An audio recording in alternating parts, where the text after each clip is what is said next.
Selamat pagi Bapak Ibu semua. Selamat datang di persekutuan doa pagi kami. Mari kita sama-sama berdoa dan sama-sama menyembah Tuhan di pagi hari ini, dan kita sama-sama naikkan ucapan syukur kita gitu ya, karena berkat Tuhan yang sungguh luar biasa sehingga kita semua masih diberikan kesempatan untuk mengikuti doa pagi bersama. Sebelum itu saya mau undang Bapak Ibu untuk sama-sama menyanyikan pujian pertama seperti Rusa Rindu Sungaimu.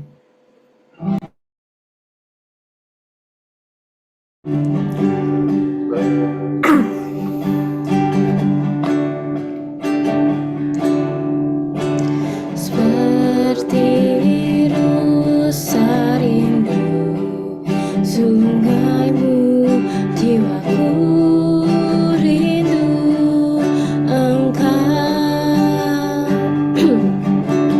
Kaulah Tuhan hasrat hatiku, ku rindu menyembahmu.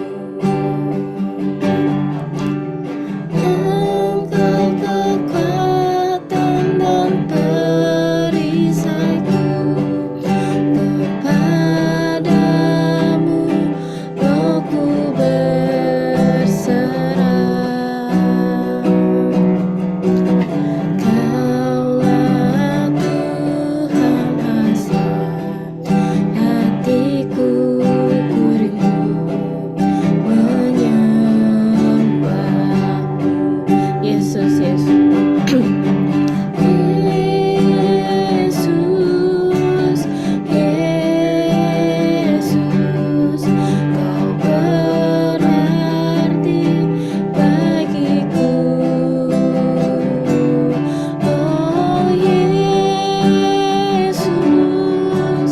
Yesus, Kau segalanya bagiku.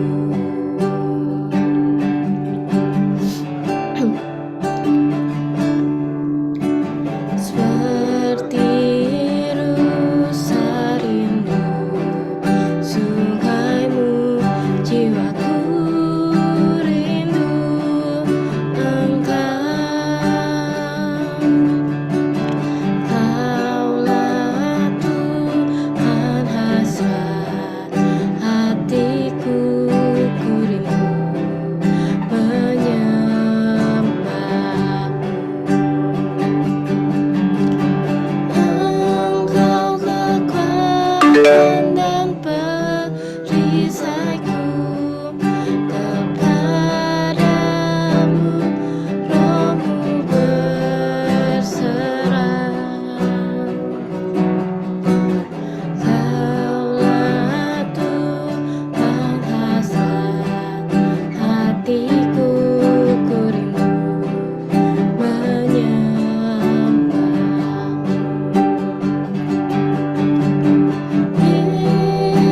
Yesus, Yesus, Kau berarti bagiku. Oh Yesus, Yesus, Kau segalanya bagiku. Mari sama-sama kita bersatu dalam doa. Tuhan Yesus, terima kasih ya Tuhan, memang benar Kau segalanya dalam kehidupan kami ya Tuhan. Kami sungguh bersyukur ya Tuhan untuk setiap anugerah dan berkat yang telah Kau berikan ke dalam kehidupan kami, sehingga pada pagi hari ini kami masih bisa diberikan nafas kehidupan, masih bisa diberikan kesehatan, dan terkhususnya kami masih diberikan kesempatan juga untuk bersama-sama persekutuan doa pagi ya Tuhan. Berkatilah persekutuan ini supaya semuanya dapat berjalan dengan lancar. Begitu juga Engkau yang berkati hamba-Mu Penatwa Lucy yang akan membawakan firman-Mu ya Tuhan, supaya apapun yang disampaikan oleh hamba-Mu ini bisa menjadi berkat buat kami semua dan dapat kami lakukan dalam kehidupan kami sehari-hari. Kami sungguh bersyukur ya Tuhan untuk setiap kejadian-kejadian yang telah terjadi dalam hidup kami. Inilah doa kami, dalam nama Tuhan Yesus. Kami sudah berdoa dan mengucap syukur. Haleluya, amin. Sebelum kita sama-sama mendengarkan firman Tuhan, mari kita angkat pujian firman-Mu Tuhan.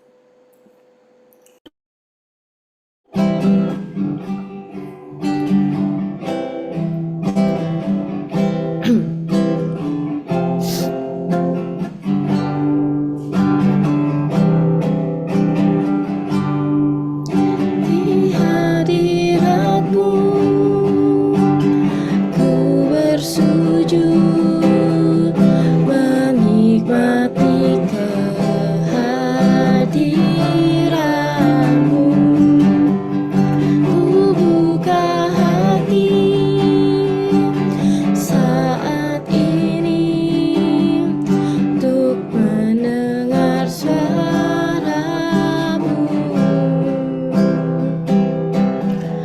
Firman-Mu Tuhan yang sungguh benar, menerangi jalanku. Firman-Mu Tuhan menuntun hidupku. Ku bersyukur padamu. Di hadirat-Mu ku bersujud, menikmati kehadiran-Mu. Ku buka hati saat ini untuk mendengar suara-Mu. Firman-Mu Tuhan yang sungguh benar, menerangi jalanku. Firman-Mu Tuhan menuntun hidupku. Ku bersyukur padamu. Di hadirat-Mu ku bersujud, menikmati kehadiran-Mu. Ku buka hati saat ini untuk mendengar suara-Mu.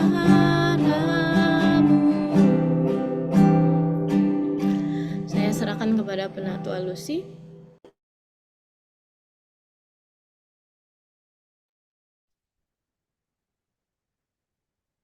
Selamat pagi semuanya. Mari kita Tuhan Yesus, kami sungguh bersyukur untuk kasih setia Tuhan dengan kami.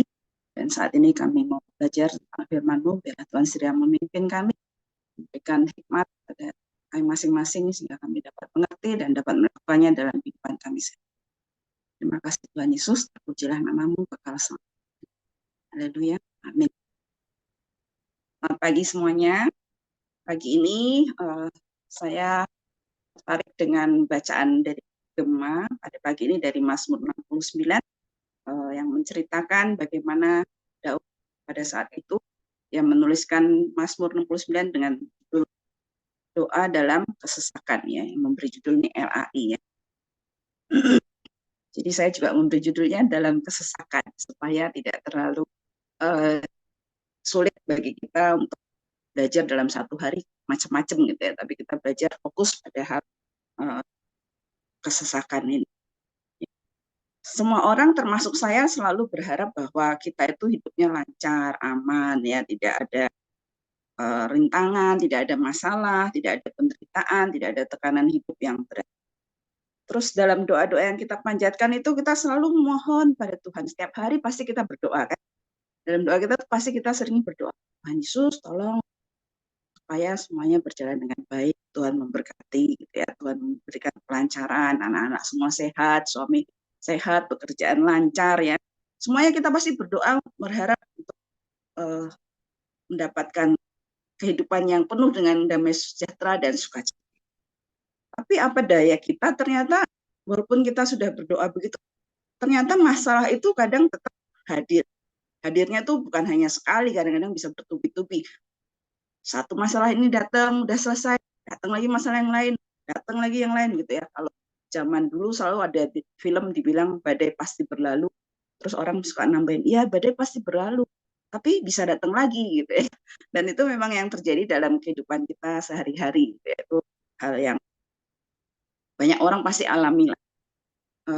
Nggak usah jauh-jauh, itu murid-murid Tuhan Yesus saja juga pernah mengalami ya.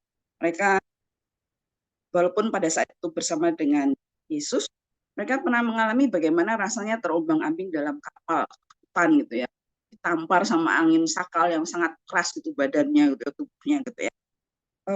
Jadi mereka merasa sangat bimbang, sangat takut gitu ya. Padahal Tuhan Yesus ada, sehingga mereka perlu membangunkan Tuhan Yesus, minta supaya Tuhan Yesus sendiri yang menolong. Jadi oke lah kita juga mengalami kesulitan penderitaan gitu ya sama seperti itu. Tapi kan kita maunya ya cepat perginya gitu ya. Tapi ternyata kadang penderitaan itu tidak pergi-pergi, bisa bertahan lama gitu ya. Bahkan makin lama makin besar sehingga kita tuh merasa tertekan, kita merasa terhimpit, hidup itu terasa berat gitu, dadanya rasanya sesak seperti yang Daud ungkapkan dalam firman Tuhannya pada pagi ini, dalam ayatnya yang kedua sampai dengan kelima. Sampai bilang gini, selamatkanlah aku ya Allah, sebab air telah naik sampai ke leherku. Aku tenggelam ke dalam rawa yang dalam, tidak ada tempat berteduh. Aku telah terperosok ke air yang dalam, gelombang pasang menghanyutkan aku. Lesu aku karena berseru-seru, kerongkonganku kering, mataku nyeri karena mengharapkan Allah. Dia sudah berdoa, sudah berseru-seru pada Tuhan, tapi lama banget ya Tuhan ya, tidak datang-datang pertolongannya, sampai rasanya tuh kayak orang tenggelam. Kalau orang tenggelam tuh pasti dadanya tuh sakit sekali karena kita pengen napas tapi nggak bisa gitu, ada tekanan gitu seolah-olah ya. Dan Daud merasakan ini. Tapi puji Tuhannya itu Daud itu dia tidak pernah melupakan Tuhannya. Ya, Daud yang seorang pilihan Tuhan yang diurapi oleh Tuhan untuk menjadi raja atas Israel. Dia mengalami banyak penderitaan dan dia sudah mengalami banyak pengalaman bersama Tuhan, bagaimana Tuhan itu tetap memelihara dia, melepaskan dia dari segala kesusahannya, kesulitannya ya. Dia sempat melarikan diri juga dari Saul ya, terus tinggal di satu tempat di luar dari wilayah Israel, dan dia tetap berharap hanya kepada Tuhan. Kalau kita bisa lihat tuh ya di Mazmur itu, sampai kan saya search itu ya, kalau di Alkitab kan itu doa dalam kesesakan, jadi saya cari tentang kesesakan. Ternyata begitu saya search kesesakan itu di Mazmur, itu ada sampai 24 kali ayat tentang kesesakan. Ini saya hanya screenshot beberapa saja ya. Mazmur 107 berseru-seru pada Tuhan, 107 lagi yang 19 berseru-seru pada Tuhan. Banyak sekali dia mengalami kesesakan dalam hidupnya. Jadi jangan merasa bahwa Tuhan itu tidak adil, saya aja yang banyak susah, saya aja yang banyak menderita. Ternyata penderitaan itu bukan hanya kita yang alami gitu ya, tapi orang-orang lain juga bisa mengalami penderitaan. Bahkan orang seperti Daud juga bisa mengalami kesulitan. Ya. Dan kalau kita mengalami penderitaan, lalu bagaimana sikap kita gitu ya, kita sama seperti orang lain yang kadang-kadang setelah tidak tahan menghadapi penderitaan, kita merasa putus asa, kita merasa udah Tuhan tidak bisa menolong, pergi jauh aja dari Tuhan, menjauhi persekutuan dengan Tuhan, menjauhi doa-doa kita kepada Tuhan, menjauhi firman Tuhan. Itu adalah biasanya pilihan orang yang tidak dekat dengan Tuhan. Tapi kalau kita sebagai orang-orang yang dekat dengan Tuhan, kita harus memiliki respon yang lebih positif. Kita tetap tidak putus asa, kita punya semangat, ya tidak tawar hati. Tidak tawar hati itu tidak putus asa, ya tidak mudah menyerah. Ya, tapi kita punya pengharapan yang teguh pada Tuhan. Respon positif ini bagaimana kita menghadapi suatu masalah akan menolong kita dalam menghadapi, menjalani masalah itu bersama dengan Tuhan. dalam Roma 12 ayat 12, Tuhan mengingatkan supaya kita bersukacita dalam pengharapan. Sabarlah dalam kesesakan dan bertekunlah dalam doa. Ya, susah juga memang ya untuk tetap bersukacita dalam pengharapan itu bagaimana kalau kita sendiri merasa udah rasanya udah jenuh, sudah jemu gitu ya dengan masalah-masalah yang kita hadapi. Gimana mau tersenyum gitu ya. Tapi itu adalah yang Tuhan inginkan dari kita. Bagaimana kita sabar kalau masalah itu tidak selesai-selesai. Datang lagi. Apalagi kalau masalah itu dari orang-orang yang kita kasihi, yang pasti kita kepengennya dia yang terbaik gitu ya bagi kita gitu ya. Ternyata aduh ini malah jadi sumber masalahku gitu ya. Jadinya sebel banget gitu ya. Tapi Tuhan minta kita supaya sabar. Supaya kita tetap bertekun dalam doa. Padahal kita sudah merasa Tuhan sudah jemu, Tuhan berdoa tidak dikabul-kabulkan. Tapi inilah adalah yang Tuhan inginkan dalam kehidupan kita. Ya, mari kita belajar dari Daud. Daud dalam pelariannya dari Raja Saul, karena dia mau dibunuh Raja Saul, dia melarikan diri bersama dengan pengikut-pengikutnya. Dan satu saat dia pernah tinggal di daerah Filistin, di kota Siklag. Nah, karena dia membantu banyak pada Raja Filistin saat itu yang menjadi sahabatnya, maka dia dikasih tempat tinggal di kota Siklag namanya. Nah, suatu hari dia pergi, tapi dia akhirnya kembali karena Raja Filistin saat itu mau menyerang ke Israel, jadinya pulang. Tapi begitu dia balik ke kota Siklag, ternyata begitu sampai di sana, kotanya itu sudah habis terbakar, hangus terbakar. Kita pasti sudah pernah baca ini yang ada di 1 Samuel 30 ayat 3 sampai 4. Ketika Daud dan orang-orangnya sampai ke kota itu, tampaklah kota itu terbakar habis dan istri mereka serta anak mereka yang laki-laki dan perempuan telah ditawan. Lalu menangislah Daud dan rakyat yang bersama-sama dengan dia itu dengan nyaring sampai mereka tidak kuat lagi menangis. Ya begitu beratnya masalah yang Daud alami bersama dengan rakyatnya, bersama dengan pengikutnya. Sehingga mereka tuh sampai nangis gitu, tidak malu bahwa mereka laki-laki biasa bertarung di medan perang gitu ya, biasa pergi jauh gitu ya, meninggalkan istrinya, meninggalkan anak-anak. Tapi saat itu mereka sangat sedih sekali karena rakyat, kekasih-kekasih mereka gitu ya, istri mereka, anak-anak mereka semuanya ditangkap dan dibawa pergi oleh bangsa Amalek.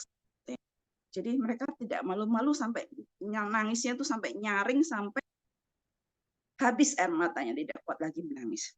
Tapi puji Tuhan, Daud yang sudah merasakan bagaimana Tuhan selalu menyertai dia, menolong dia pada saat-saat sulit sekalipun, Daud bisa menguatkan hatinya. Dia menguatkan imannya. Itu ada di ayat 5 ya, kalau kita baca dari 1 Samuel 30 itu ayat berikutnya. Jadi walaupun saat itu dia harus merasakan bagaimana Ahinoam dan Abigail istrinya itu ditangkap juga, ikut dibawa, tapi dia bisa menguatkan hatinya, menguatkan kepercayaannya kepada Tuhan. Pada saat terjepit, pada saat rakyat ingin melempari dia dengan batu, ya karena saking rakyatnya itu sebel gitu ya. Kita sudah capek-capek ngikutin Daud, kenapa malah kita mengalami hal seperti ini? Jadi Daud tuh hampir dilempari batu. Tapi Daud dengan luar biasanya dia bisa menguatkan kepercayaannya pada Tuhan. Dia berdoa pada Tuhan, ya minta tunjuk, manggil imamnya, lalu berdoa, minta tunjuk bagaimana nih, apa yang harus saya lakukan. Ya. Jadi dia tidak bertindak dengan kemauannya sendiri, tapi dia minta dulu pada Tuhan, apa yang harus saya lakukan. Dan ketika Tuhan memberitahukan apa yang dia harus lakukan, dia melakukan sesuai dengan apa yang Tuhan inginkan. Jadi kita kan kadang kan kita berdoa, terus Tuhan kasih tahu, kamu harus begini mengikuti firman Tuhan, melakukannya seperti ini. Gini. Tapi kita merasa emangnya gampang Tuhan, seperti Daud ini kan disuruh pergi gitu kan, menyerang. Emangnya gampang, nanti kalau kalah gimana? Nanti kalau misalkan musuhnya lebih kuat bagaimana? Tapi dengan tidak ragu-ragu dia taat dan tunduk melakukan sesuai dengan yang Tuhan mau. Dan Tuhan memberikan kemenangan baginya, sehingga akhirnya istri dan anak-anaknya bisa kembali dengan tidak kurang satu apapun, harta-harta yang dirampas juga bisa kembali, dan mereka kembali dengan bersukacita. Tapi setelah kembali pun Daud tidak melupakan bagaimana Tuhan itu yang sudah menolong, Tuhan sendiri yang memimpin dan berkarya. Jadi ketika orang-orang yang bilang, ini yang nggak ikut perang, nggak usah dikasih bagian. Tapi Daud mengingatkan bahwa Tuhan yang menolong, jadi Tuhan pasti sudah bertindak sesuai dengan keadilannya, kita juga harus bertindak adil. Gitu ya. Jadi itulah yang Daud lakukan. Dan kita bisa belajar dari Daud untuk seperti Daud itu. Kita pada saat kesusahan, pada saat tekanan hidup berasa berat sekali, kita harus tidak lupa untuk berdoa, minta pertolongan kepada Tuhan. Karena hanya Tuhan saja yang sanggup untuk melakukan itu. Ya. Ada satu ayat juga di Yohanes 14 ayat 16, kalau kita berdoa itu Tuhan janji bahwa Tuhan akan memberikan roh penolong pada kita. Terus di doa Bapa kami, kalau kita berdoa juga kan ada kalimat, Tuhan janganlah membawa kami ke dalam pencobaan, tapi lepaskanlah kami daripada yang jahat. Jadi kita diingatkan sendiri oleh Tuhan, kamu berdoa ya, berdoa supaya kamu bisa tidak masuk ke dalam pencobaan, tapi bisa dilepaskan, dijauhkan daripada yang jahat. Jadi kita harus tetap berdoa. Terus kita juga diperintah oleh Tuhan supaya tidak tawar hati. Tidak tawar hati itu tidak patah semangat. Ya.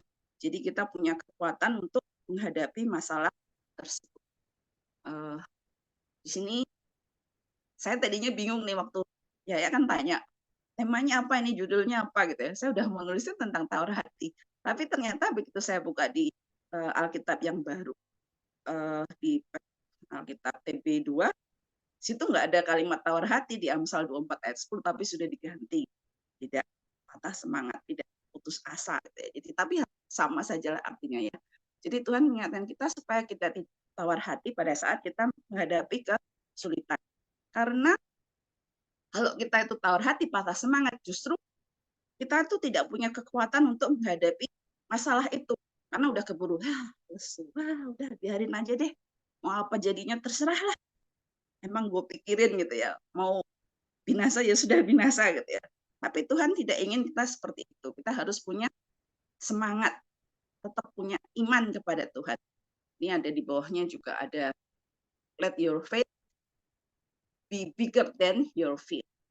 Dalam menghadapi masalah-masalah itu kan kalau kita lemes gitu ya, kalau kita tidak punya semangat itu rasanya masalah itu makin besar gitu ya, makin gede gitu ya. Tapi ternyata kalau kita punya iman yang begitu besar, kita lihat gambar ini, masalah yang kita hadapi itu bisa kita lampaui, kita bisa melaluinya bersama dengan Tuhan. Lalu tadi sudah diingatkan juga dalam firman yang tadi, Roma 12 ayat 12, kita harus bersukacita karena ada pengharapan. Jadi masalah penderitaan yang kita alami ini kita harus berusaha supaya tidak membuat kita tuh semakin jatuh, tapi kita bisa mengubahnya menjadi suatu hal yang positif. Kita mengubahnya menjadi satu hal yang membuat kita tuh bisa semakin intim dengan Tuhan, semakin bersandar penuh pada Tuhan. Jadi kalau kita mengalami itu rasanya ada sukacita. Batin kita tuh diperbaharui dari hari ke hari bersama dengan Tuhan. Ya, iman kita kepada Tuhan juga semakin kuat. Ya, dari 2 Korintus 4 ayat 17. Sebab penderitaan ringan yang sekarang ini akan menghasilkan bagi kami kemuliaan kekal yang melebihi segala-galanya, jauh lebih besar daripada penderitaan kami.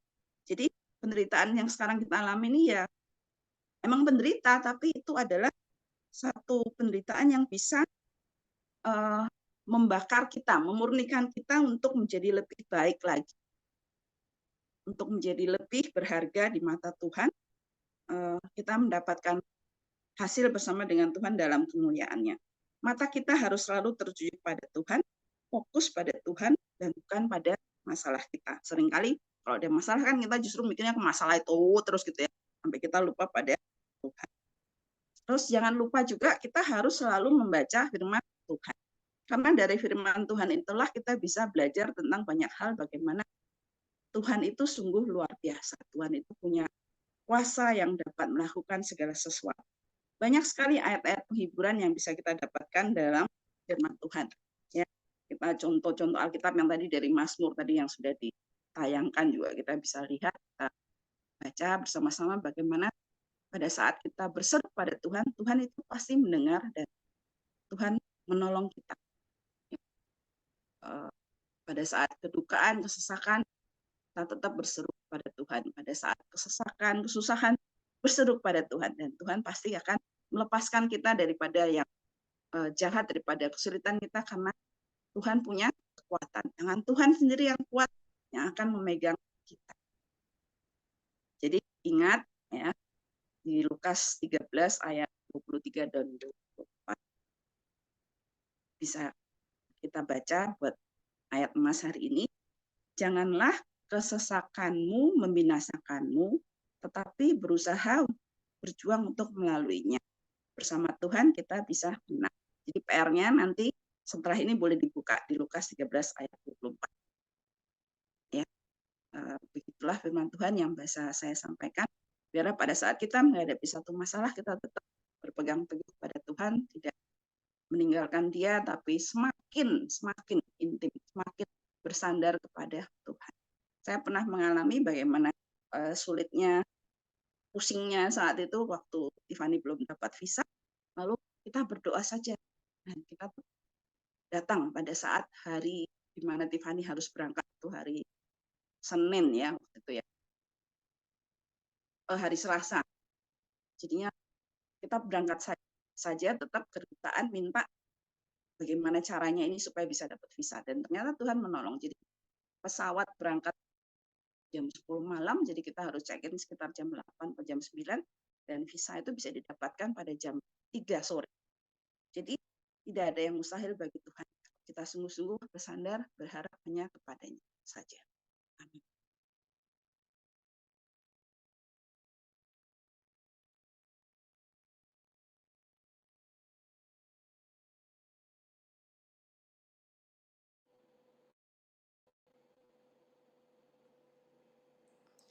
Terima kasih Pendeta Lucy untuk setiap firman-Nya yang memberkati kita semua.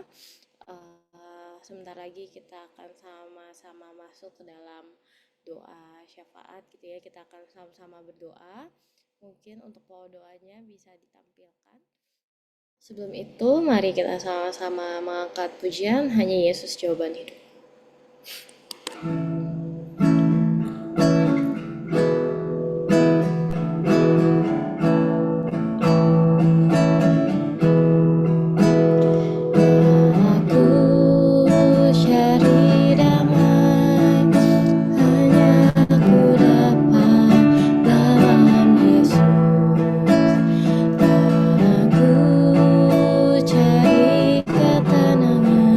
Hanya ku temui di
berdoa dan nanti di akhir akan ditutup oleh Pendeta Edi. Pagi hari ini kami berdoa untuk seluruh jemaat yang pengharapan, dimanapun kami berada, apapun yang kami kerjakan dan pikirkan, semuanya menyenangkan hati Tuhan, semuanya memuliakan Tuhan. Berkati kami semua Tuhan, dengan berkat-berkat terbaik yang daripada Tuhan. Di dalam nama Tuhan Yesus Kristus, Allah kami yang hidup, kami berdoa. Amin. Kita pujikan Bapa, terima kasih. Bapa, terima kasih. Bapa, terima kasih. Bapa, tidak maksud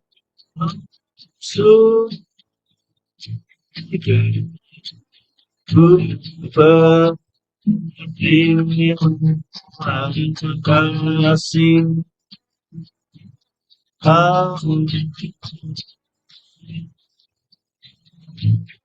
kasih.